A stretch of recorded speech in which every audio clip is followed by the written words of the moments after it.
Hello and welcome to the second of my SHARDATHON recommendation videos. Today I am recommending books to you based on Sazed's list of prompts, and if you would like to see the announcement video or the video that I did for Vin, I will link the playlist for SHARDATHON up here for you, and it will also be down in the description bar so you can catch up on all of those videos as well.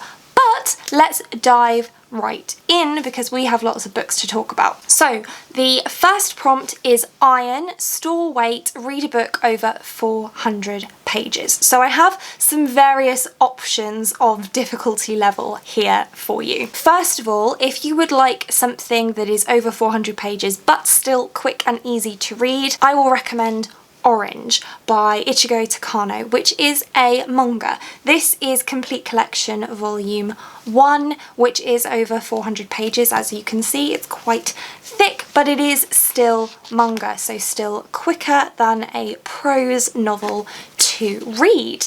This is a story I absolutely love. It follows students in high school who are best friends with each other, and a new friend joins their group, and then one of the group, Naho, starts receiving letters from her future self telling her to take some very specific steps to help their new friend. And so it's got that slightly mystical, magical element to it, but fundamentally this is a contemporary about friendship, and the friendships in here are absolutely beautiful. I was completely captivated by this story when I read it. I only had volume 1 at the time. There's only 2 volumes and a separate epilogue, which is in a 3rd volume, and I only had this first volume on my shelves when I picked it up to read it, and I loved it so much that I actually went out to central London to pick up the 2nd volume because that was the only place I could get it. I just devoured it so quickly. It's absolutely beautiful. I couldn't recommend it enough, and I think it's perfect for this prompt. If, however, you do want to read something in prose, but you want something that's not too difficult and that's pretty quick to get through, I would recommend Scythe by Neil Shusterman. This is a YA dystopian novel about a future of the human race where all forms of death have been eradicated. And so the Scythedom is born in order to deal with population control. Scythes are responsible for killing people now, and that's the only way people can now die. And we follow 2 apprentice scythes as they learn how to kill people, and also about the politics that go on within the Scythedom. This is a very mysterious and atmospheric and fast-paced story, so I think it's a pretty good one. It's only just over 400 pages. It's about 443 pages long, or at least my copy is, and it is very fast-paced and very much page turner, so hopefully this is a prose option that is also pretty quick to read. And for those of you that want a challenge and want a book that is well over 400 pages long and isn't necessarily a quick read, I personally think this is a reasonably quick read, but it's still pretty long, and this is the Sanderson. On this list, I'm going to recommend Warbreaker by Brandon Sanderson. So this one is a fair bit longer than 400 pages. My copy is 652 pages. This is just the standard UK paperback size, and it's a chunker, there's no getting away from it, but I do personally think that this one is pretty fast-paced as well because it's got a mystery kind of at its centre that keeps you wanting to turn the pages. This is a story of 3 perspectives. So one perspective is Lightsong, who is a god, and he fancies himself a bit of a detective throughout the course of this story. The second 2 perspectives, so perspective 2 and 3, are 2 sisters. One, the eldest of a group of 4 siblings, and one, the youngest. Vivenna is the eldest, and she has been raised to marry the god king of the neighbouring land as part of an alliance. And Ciri has no responsibility whatsoever, and she likes it that way. But then their father decides that actually he really loves Vivenna and he's not too bothered about Ciri, so he switches them and sends Ciri to marry the God King instead. And so Vivenna decides that she has to go and rescue her sister from this heathen neighbouring land. And the magic system in here is fascinating. It's based on breath. Everyone is born with one breath, but you can collect more. And if you do collect more, you can breathe life into inanimate objects and make them come alive. It is a really fascinating magic system. It's a really fast-paced story, I personally think, and I didn't enjoy this one as much the first time I read it, but on reread I grew to absolutely love this one. But of Sanderson's standalones, this tends to be the favourite, although I prefer Elantris. More people like Warbreaker. To counterbalance the first prompt, the next prompt is Steal. Store speed, a quick read, and so I have some very, very quick reads here for you. The first is Heartstopper by Alice Oseman. I think you probably knew that this was going to be here. I'm kind of obsessed with Heartstopper because it's just so gosh darn cute. This follows Nick and Charlie, who are high school students, and Charlie is out, he's gay, and he's been through some bullying because of that, and he gets a crush on Nick, a seemingly straight member of the rugby team. But is Nick straight? Is he? All I'll say is this series is adorable, and if you haven't read it yet, what are you doing?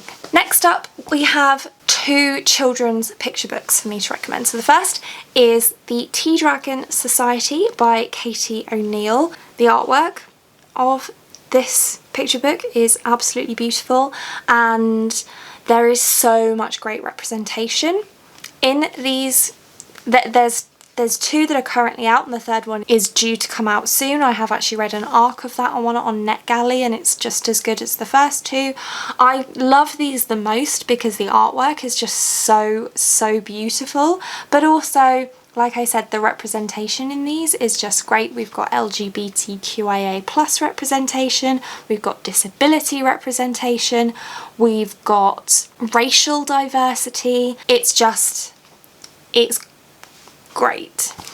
And sort of, I suppose the core of the story are the tea dragons, which are like little miniature dragons that grow tea, and they are quite rare, and we learn about them and how to care for them. And again, I love this just because the art is beautiful. And then my final recommendation for this prompt is Solway by Lupita Nyong'o and illustrated by Vashti Harrison. I should mention that the Tea Dragon Society is also illustrated by Katie O'Neill. This story, Solway, is about a little girl named Solway who is the darkest member of her family, and that makes her feel very sad, and she tries everything she can to change that about herself, and we follow her journey of learning to accept her beautiful dark skin. And so this is a children's discussion of colorism, and it's beautiful. The artwork is stunning, the story is important and really well delivered, and I thoroughly enjoyed reading it. And you can read it really quickly. Even if you don't read it for this readathon, I recommend reading it anyway. It will take you 10 minutes at most. Next up we have Tin, which stores senses. Read a book that will make you cry. And I don't cry a lot at books, but I've cried a few times or felt very emotional a few times. So I'm going to recommend a few books that had me pretty close to tears, in the hope that normal people who are comfortable allowing their emotions to manifest will actually cry for these books. But even if you don't, that's fine. It's just the prompt is very flexible. So the first one we have is Starfish by Akemi Dawn Bowman, which follows a character named Kiko, who is absolutely desperate to go to art school, but unfortunately at the outset of this story she doesn't get into the art school of her dreams, and so she has to kind of rethink what she's going to do now. Also, at the same time, her abusive uncle moves back into the family home, and so there are quite a lot of trigger warnings for this story. There is child abuse, sexual abuse, problematic parental relationships and neglect, and self-harm and suicide. So there's quite a lot of difficult content in this one, and Akemi actually has a full list of content warnings on her website if you do want to check those as well if you're interested in this one. But what's beautiful about this story is the way that Kiko has to deal with all the things that are being thrown at her in her young life, and I think she deals with them really, really beautifully. And Akemi's writing style is also really beautiful, and some of the things that Kiko goes through are very difficult, but they're dealt with really carefully and well, in my opinion. Next, we have another Alice Oseman book. This one is Radio Silence, which follows Frances, who is obsessed with a podcast called Radio Silence, and she's also thinking about what's going to come next for her after secondary school. She's thinking about university. We also have a few other characters who are involved in the story who are at a similar point of their academic careers, and this really explores the tough decision making that you have to make when you get to around the age of 16, 17, 18. You basically have to decide what you want to do with the rest of your life, and those are really important decisions to be making at what is really still such a young age. And also it deals with friendship and how to make friends, how to be a good friend. There are trigger warnings in here as well for self-harm and eating disorders and suicide as well, so keep those in mind. Look up a full list of trigger warnings if you decide to pick this one up. But the relationships in this were what really stood out to me, and I found them beautiful, and I thought that the discussions that were had in here about the pressure that is put on young people really, really brilliant, frankly. And then finally we have The Hate You Give by Angie Thomas. Now, I didn't cry reading the book, but I did cry watching the film. And I don't know why I didn't cry when I read the book, and I did when I was watching the film. I think it was because when I was watching the film I was thinking about the book, so really it was probably the book, but that's besides the point. This follows Star, who unfortunately witnesses one of her best friends murdered at the hands of a police officer, despite the fact that he was unarmed and doing absolutely nothing wrong. I did recommend this in the Vin video for the prompt of a book that will make you angry, because I think that this will make you angry and it will make you cry. And I read this year. I don't know why it took me so long to read this book, but it did, and it's fantastic. The discussions that it has are wonderful. I'm pretty sure you don't need me to tell you how great this book is. You've probably heard it hundreds of times, but just know from my perspective, all of that praise is warranted. Next up is Pewter, Store Strength, Reread, a Favourite. And I do actually have a video listing all of my favourite books, so I will link that here for you, or at least that was a favourites list from last year. That's probably changed, so I just thought that I would share with you a few of my favourites from this year, but of course your pick for this particular prompt will be very individual to you. So the 3 books that I'm going to recommend for this one based on my own favourites from the year are Warcross by Marie Lu, which is a light science fiction story about a virtual reality game. So our protagonist Amika is a bounty hunter essentially within this virtual reality world, and she is hired to go into this big tournament that is held within the game, the virtual reality game Warcross, and ferret out who it is that is hacking the system. And I mean, that was just a recipe for me to like it, because I love a competition trope, and I think this did really well with that competition trope, but it also had really, really great characters and really great relationships and all that kind of thing that I also love. So I really, really enjoyed this one, and I know that not everybody does, but for me, this was a great story. Then another book that I mentioned in my Vin video as well, The Sound of Stars by Alicia Dow. This is also sci-fi light, and it follows two characters. The first is Ellie, who is a human living on a planet that has been colonised by aliens that have massacred the human race, and she is now living a very restricted life, but she loves books, and so she's running an illegal library, and then one of her books goes missing and she starts to panic. Our other character, Morris, is a lab-made alien who has emotion that he shouldn't have and has a love for music, and the two cross paths and it's wonderful. Just wonderful. And finally, I'm not going to talk about this one for very long because I actually posted a full review video of this one earlier on in the week, and that is The House in the Cerulean Sea by TJ Klune, which is my most recent favourite book, and I loved it. It has magical children and a character who loves rules, and I mean, if that doesn't, I mean, that just calls to me. I don't know.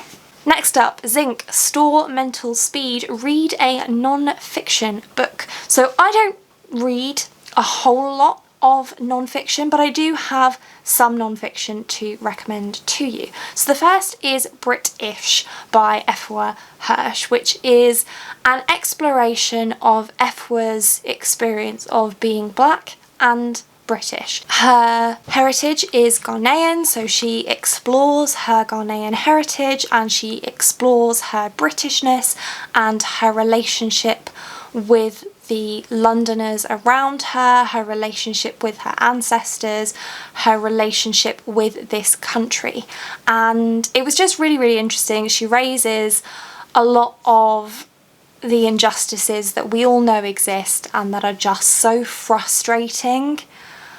But it's just special, I think, to hear a person's perspective, a person's lived experience with those injustices and how they have shaped her life. So I definitely recommend that one. I also really recommend This Is Going to Hurt by Adam Kay, which is a collection of his notes from when he was a junior doctor in the NHS. So he shares a lot of the cases that he worked on while he was a junior doctor, and it's really funny in a lot of places. He has a very strong sense of humour. It's a very crass sense of humour. So, I mean, he was a gynecologist, so be prepared for lots of poo and babies and vaginas. But beyond that, it's also a really important look at the NHS from within the NHS and the difficulties that doctors and nurses and medical professionals in general face working within the limitations that the NHS puts on them, but the benefits that the NHS gives society. And I personally think if you live in the UK and you use the NHS, it's a really, really important read. And then the final suggestion I'm going to give you for a non-fiction is We Should All Be Feminists by Chimamanda Ngozi Adichie, which is a very, very, very short book. The audiobook I think is about 45 minutes long. It's available on Scribd. I'm sure it's available at your library either as ebook or audiobook, and this is another one that I say, even if you don't read it for this readathon, read it at some point anyway. It really won't take much of your time, and I won't say too much about it because it's so short, but Chimamanda looks at feminism and race and equality in general and identity and what it means who stand for social justice issues. As a person in general, as a woman, as a black woman, it's really, really great. Next up, Brass, Store Warmth. Read a book set in a hot climate. So the first one I have for this is Woven in Moonlight by Isabel Ibanez, which is a Bolivian-inspired fantasy story. So it is indeed set in a hot climate. The magic in this is just wonderful. This follows the trope of the main character pretending to be the princess in order to protect the princess, and she goes to infiltrate the baddies who have taken over the country to try and help the rebellion take the country back. And I won't tell you about the magic system because it doesn't get properly explained until quite a way into the book, but it's just so wonderful and so whimsical, and I absolutely loved this story. It's been one of my favourites this year. I really thoroughly enjoyed it, and it's a nice easy quick read as well. Next up we have Fire and Thorns by Ray Carson, which is an Arabian inspired fantasy story that follows a princess, Elisa, who enters into an arranged marriage with the king of a neighbouring kingdom. But what's nice about this one is it's not one of those arranged marriages that the protagonist doesn't want. She's actually really excited to marry the king of this neighbouring kingdom, not just because she wants to do her duty for her country, but also because she wants love. And she's also the bearer of the Godstone, which is a mythical gemstone that resides in her navel and means that she's destined for great things. But the thing is, she has no idea what that means, and neither does anybody else. This is the first book in a trilogy that I thoroughly enjoyed. Elisa is a great character. She's also plus size, which is really nice to see that body diversity in a book. This is actually relatively old. Well, not old, but it's not as new. This was published in 2011, so I really appreciate seeing that body diversity in a book that came out in 2011 as well. And she's a great character to follow. I really liked Elisa and her inner strength and the way that she handles herself. She's really quite young in this story, but I think she actually does an amazing job of dealing with the things that are thrown at her. And finally we have The Unhoneymooners by Christina Lauren, which is set in a hot climate because the characters go to Hawaii, and also this is an adult romance, so it's a little bit steamy as well. Not super steamy, but there are some sex scenes, so be aware of that. This follows Olive and Ethan, who, following an event at their respective siblings' wedding, end up having to pretend to be married and go on their siblings' honeymoon together. Unfortunately, they hate each other. So this is a hate to love, and I thoroughly enjoyed reading this book, and especially because not all of the angst arises out of the relationship at the centre. So that's really great. The next prompt is Copper, Store Memories, the first book you think of. So I can't help you with this one because the book you just thought of is on your TBR. And the final prompt, Bronze, Store Wakefulness, read a book from Vin's list. And I will go ahead and link my recommendations video for Vin right up there so that you can go and check that out if you want to. If you are reading for Sazed, then let me know down in the comments and let me know what your TBR is, or link me to your TBR video or posts if you've done one. I'd really love to see them. I hope you're as excited as I am about Shardathon. Do tune in next week when my 10 soon recommendations will be coming. And that's it for this one. Thank you so much for watching. If you like this video and want to see more like this from me, then do think about hitting that subscribe button, and I hope to see you here again soon. Thanks. Bye.